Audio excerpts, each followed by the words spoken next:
Bem, o Livro dos Médiuns, nós dando continuidade ao nosso estudo da introdução.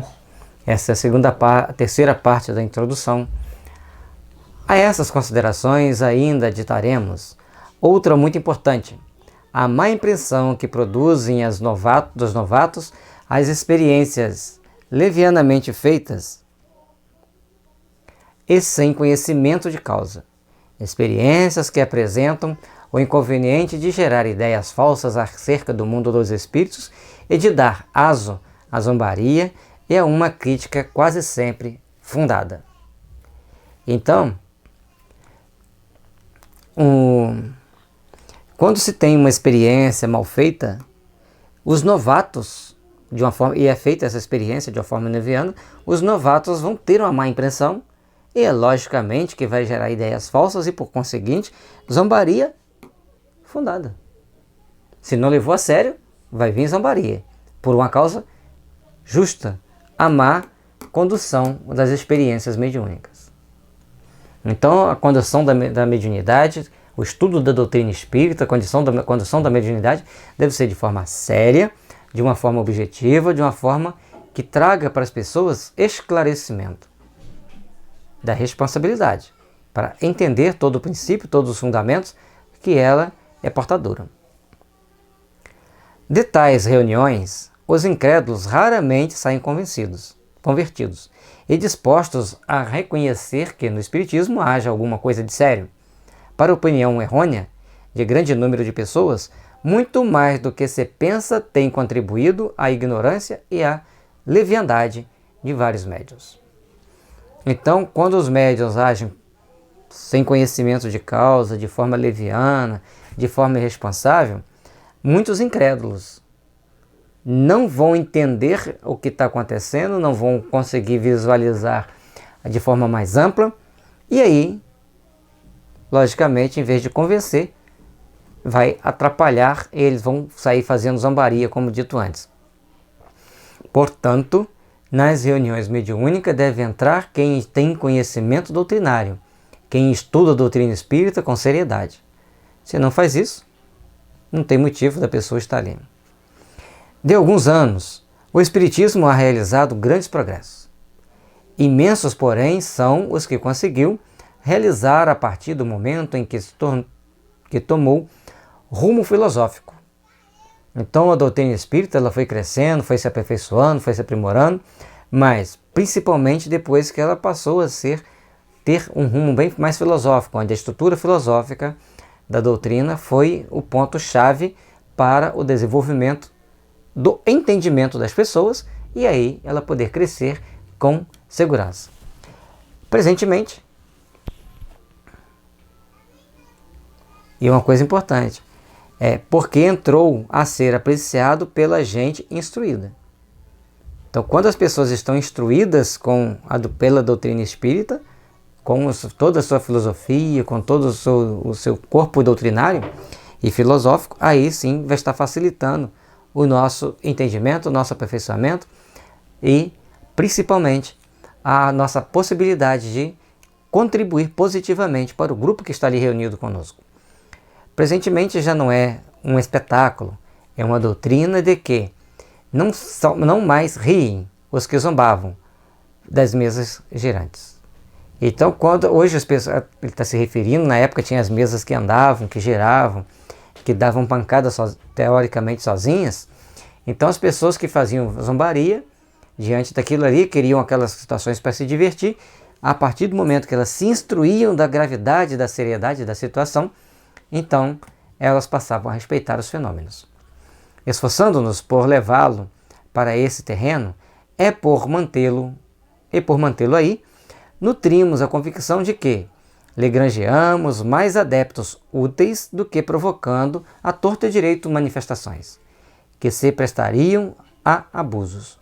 Então, quando você fez um corpo de doutrina, que montou toda uma estrutura filosófica, levou para as pessoas a seriedade do trabalho que estava sendo feito.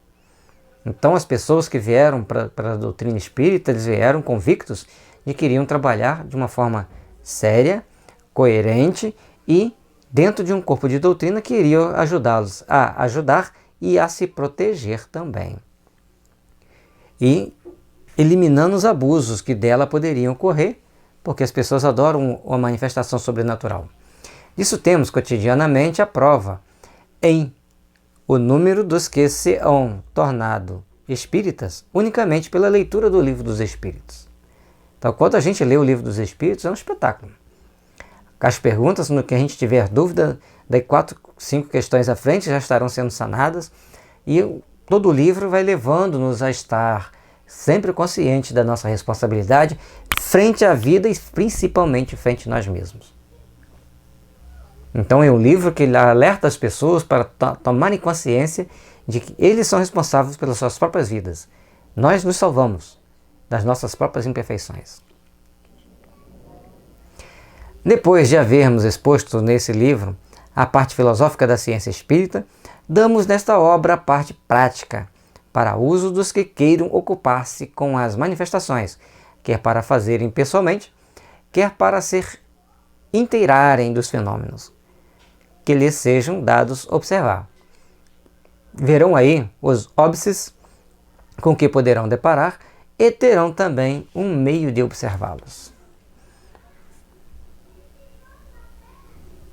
Então, no Livro dos Espíritos tem muita parte filosófica, muita parte instrutiva, mas não a parte prática da mediunidade. Mostra que existem os espíritos, que existe a comunicação com os espíritos, que existe a reencarnação, mas no Livro dos Médiuns é a parte prática que está sendo mostrada. Para quem quer se ocupar com as manifestações, para que se inteiram dos fenômenos que lhes sejam dados a observar. Então você está observando o fenômeno, mas você tem que conhecer a estrutura filosófica que está ali por trás daquele fenômeno. Por que aquilo ali está acontecendo? De que forma esse fenômeno está acontecendo? Qual o motivo? Para que ele serve? O que eu posso aprender com isso? Como eu posso ajudar outras pessoas observando esses fenômenos aqui, estudando o Livro dos Médiuns e o Livro dos Espíritos? Então isso que é importante. Verão aí, então quando a pessoa ver a parte prática, ele lê a prática diária do dia a dia, ele vai ver também os obstáculos, as dificuldades que ele vai encontrar ao longo da sua existência, ao longo da sua caminhada. Então eram também meios de evitar os inconvenientes, os perigos. Se você sabe que existe um inconveniente, existe o perigo, então você evita passar por aquela situação, passar por aquele momento. Está chovendo muito, tem uma ponte que sempre enche o rio e cava a cabeceira. Você não vai passar naquela rua, naquela estrada, na noite de chuva muito intensa. Você vai esperar o dia clarear em algum lugar seguro, para que, quando for de dia, você vai ver onde você está passando. Opa, beleza, posso prosseguir minha viagem com segurança. Ou não posso passar porque ele tem um buraco. Terei que buscar um outro caminho, buscar uma outra possibilidade, ou esperar que se recupere aquele obstáculo. Assim também na mediunidade. Eu quero comunicar com os espíritos de qualquer maneira. Não, eu quero me comunicar, mas eu tenho que me instruir, eu tenho que ficar bem atento para que eu saiba encontrar os mecanismos de defesa em mim mesmo. E nós tivemos um amigo que no início, lá na década de 90 e 93, 94, 95, né, nesse período a gente estava num período bem conturbado, vendo e ouvindo espíritos a todo momento, sem nenhuma segurança e sem nenhuma instrução. Então, esse amigo nosso ouviu de outros colegas os comentários que normalmente se fazem. Ele chegou para mim e foi fazendo algumas perguntas sobre a mediunidade. Vou conversar com meu pai, que ele tem muita experiência. E no dia seguinte ele veio e falou assim: você lê o Livro dos Médiuns, tem uma parte lá que tem um resumo. Você vai lá, procura aquele resumo, que você vai ter melhores comunicações. Você vai ver melhor os espíritos, você vai saber quais espíritos está lidando.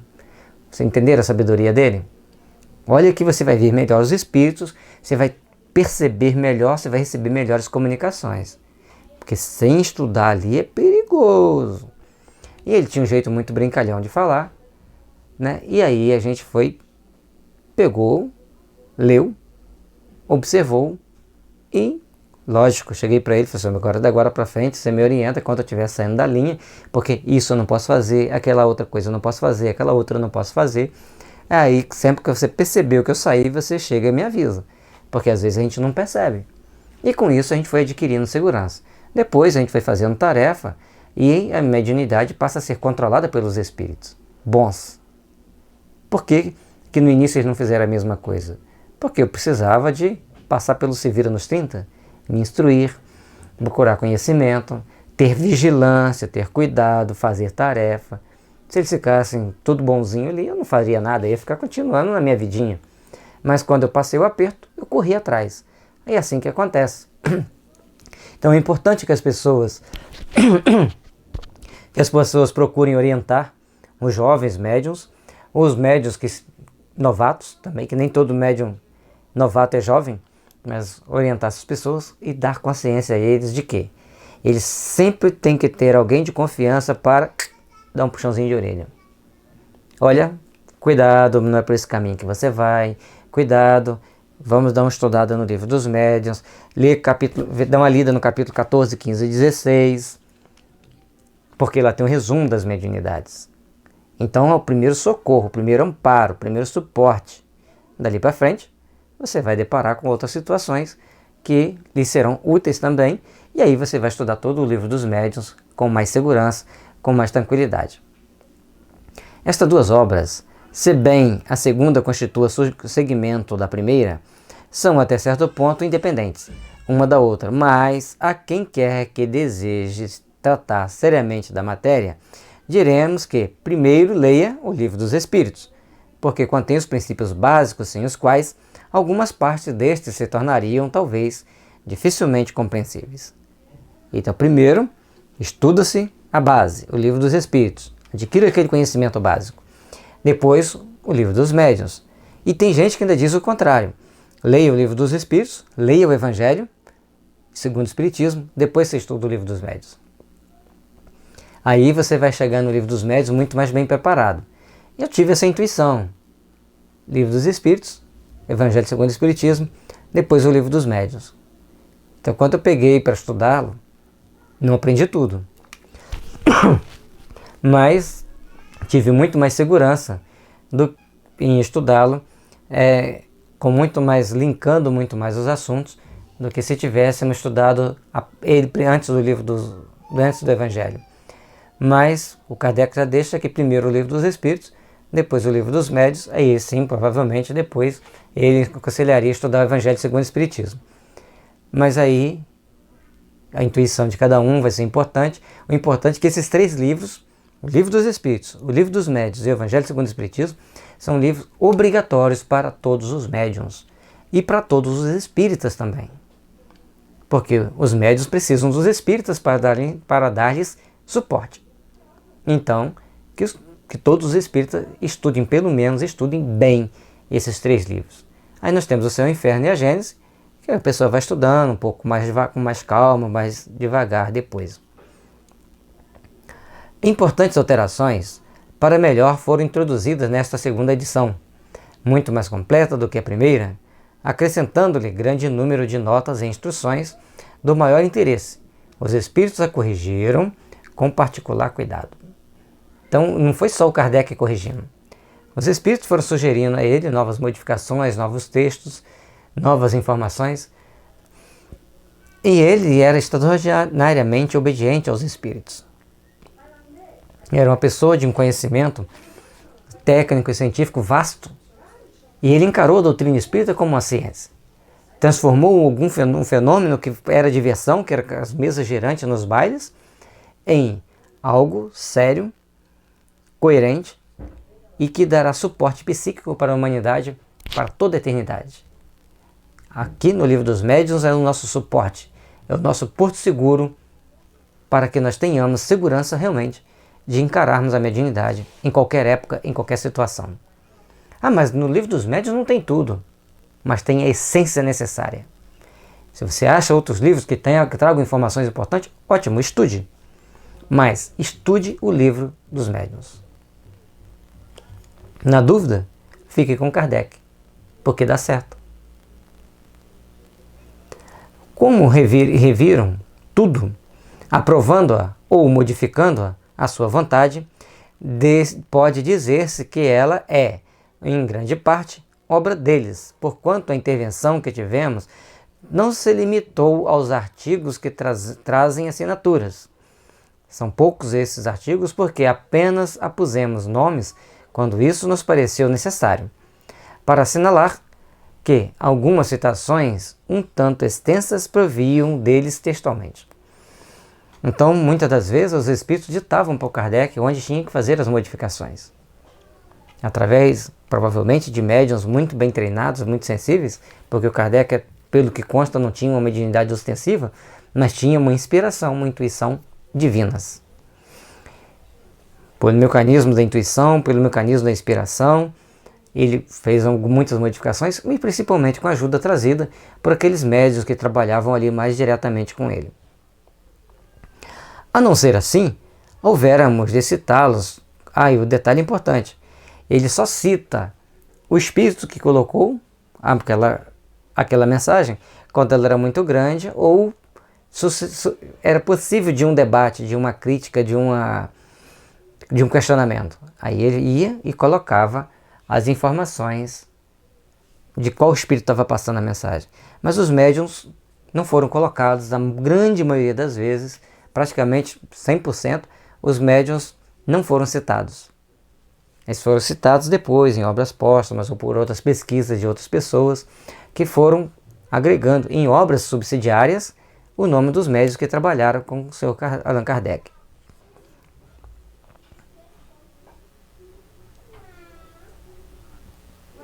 Beleza, podemos ir para frente. A não ser assim, houvéramos de citá-los quase que em todas as páginas, especialmente em seguida todas as respostas dadas às perguntas que lhes foram feitas.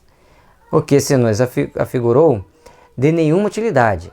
Os nomes, como se sabe, importam pouco em tais assuntos. O essencial é que o conjunto do trabalho corresponda ao fim que colimamos. Então, o trabalho que ele estava fazendo, todo o trabalho que estava sendo proposto para a codificação da doutrina espírita, e todo o conjunto de informações ali presente, a seriedade, a coerência, o conjugar de forças onde tudo estava conduzindo para aquele acontecimento maior, para aquela informação que todos nós precisávamos para termos segurança na parte mediúnica.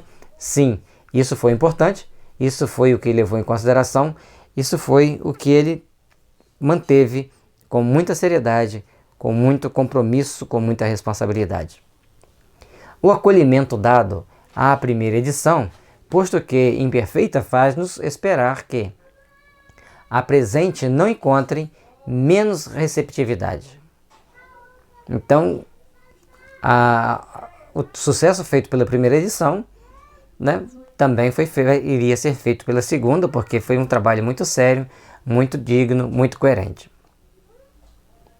Como lhes acrescentamos muitas coisas e muitos capítulos inteiros, suprimimos alguns artigos que ficaram em duplicata. Então, foi colocado mais algumas coisas, mas também foi tirado alguns artigos porque estavam duplicados.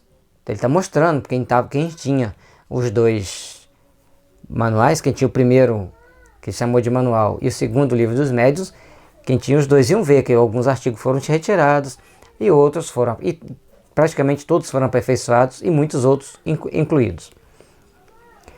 Entre outros, o que tratava da escala espírita, que já se encontra em O Livro dos Espíritos. Então, na questão 222 do Livro dos Espíritos, que trata das escalas espíritas, é uma questão bem longa, aliás, praticamente uma questão, uma dissertação bem longa, descrevendo as várias estágios dos espíritos, se não estou enganado, 222 mesmo, e aí ele foi retirado do Livro dos Médiuns para não ficar em duplicata.